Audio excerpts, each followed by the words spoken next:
यह भारत का वो कुंड है जहां भगवान परशुराम ने अपनी मां की हत्या करने के बाद अपने हाथ से चिपकी हुई कुल्हाड़ी से मुक्ति पाई थी।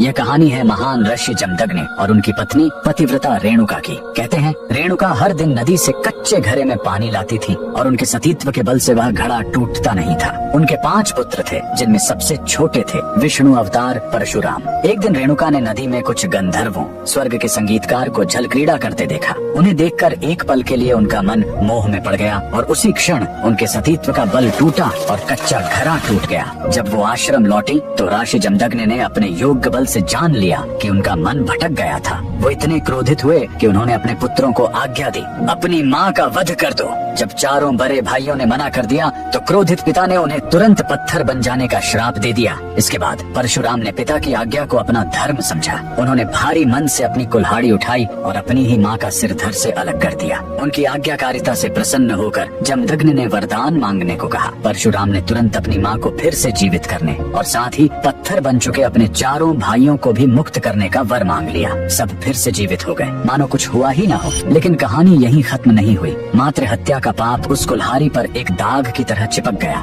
और वो उनके हाथ से अलग ही नहीं हो रही थी। उस पाप से मुक्ति पाने के लिए वह दर दर भटकते रहे, लेकिन कोई भी तीर्थ उस कुल्हाड़ी को छोड़ा नहीं सका। अंत में वह पहुँचे पूर्वी हिमालय की लोहित नदी के किनारे और जैसे ही उन्होंने इस कुंड के जल को छुआ, चमत्कार हुआ। कुल्हाड़ी अपने आप उनके हाथ से छूट गई। यही पवित्र स्थान आज अरुणाचल प्रदेश में परशुराम कुंड के नाम से जाना जाता है। आज भी हर साल मकर संक्रांति पर हजारों श्रद्धालु यहाँ इस विश्वास के साथ डुबकी लगाने आते हैं कि यह कुंड उनके सारे पापों को धो डालता है, ठीक वैसे ही जैसे इसने स्वयं भगवान परशुराम को पाप मुक्त किया था। भगवान परशुराम को दिल से मानने वाले सभी भक्त कमेंट्स में जय परशुराम जरूर लिखें।